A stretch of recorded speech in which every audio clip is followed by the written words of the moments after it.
আকাশপথে যাতায়াতের ক্ষেত্রে বিপ্লব ঘটাতে প্রায় ৬০ বছর পর আবারও ফিরে আসছে জাইরোকপ্টার।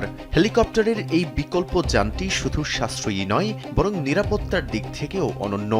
নির্মাতা প্রতিষ্ঠানের দাবি, মাঝ আকাশে ইঞ্জিন বিকল হয়ে গেলেও এটি বিধ্বস্ত হবে না, বরং বাতাসের সহায়তায় নিরাপদে মাটিতে নেমে আসবে। যুক্তরাজ্য ভিত্তিক প্রতিষ্ঠান এআরসি অ্যারো সিস্টেম এই প্রযুক্তি নির্ভর পেগাসাস জাইরো প্লেন তৈরি করেছে, যা হেলিকপ্টারের আধিপত্যকে চ্যালেঞ্জ জানাতে প্রস্তুত।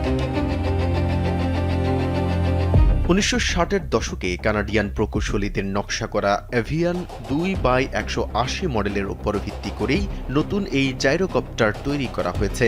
হেলিকপ্টারের মতো দেখতে হলেও এর কার্যপদ্ধতি ভিন্ন। এতে থাকা উপরের রটরটি ইঞ্জিনের শক্তিতে চলে না, বরং সামনে এগোনোর সময় বাতাসের প্রবাহে প্রাকৃতিকভাবেই ঘুরতে থাকে। ফলে কোনো কারণে ইঞ্জিন বন্ধ হয়ে গেলেও এটি নিচে পড়ে যাবে না, বরং প্যারাশুটের মতো ধীরে ধীরে নিরাপদে মাটিতে অবতরণ করবে।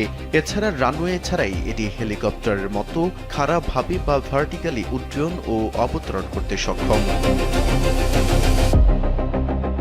এআরসি অ্যারো সিস্টেমের সিইও ডক্টর সাইদ মোহসেনি জানান, পেগাসাসে হাইব্রিড ইলেকট্রিক ইঞ্জিন ব্যবহার করা হয়েছে এবং এর রক্ষণাবেক্ষণ খরচ হেলিকপ্টারের তুলনায় অত্যন্ত কম। যেখানে যুক্তরাজ্যে একটি হেলিকপ্টার মিশনের গড় খরচ প্রায় ৪,১৬৫ পাউন্ড, সেখানে পেগাসাসের পরিচালনায় ব্যয় ঘন্টায় মাত্র $৩০০। সর্বোচ্চ ১৬০ কিলোমিটার গতিসম্পন্ন এই যানটি এয়ার অ্যাম্বুলেন্স, নজরদারি এবং এয়ার ট্যাক্সি হিসেবে ব্যবহারের উপযোগী। যানটি পরীক্ষামূলক উড্ডয়ন চলতি মাসেই শুরু হতে পারে। আকাশপথে সাশ্রয়ী ও নিরাপদ বাহন হিসেবে এটি ভবিষ্যতে বড় পরিবর্তন আনবে বলে আশা করছেন সংশ্লিষ্টরা। মেহেদী হাসান, কালবেলা।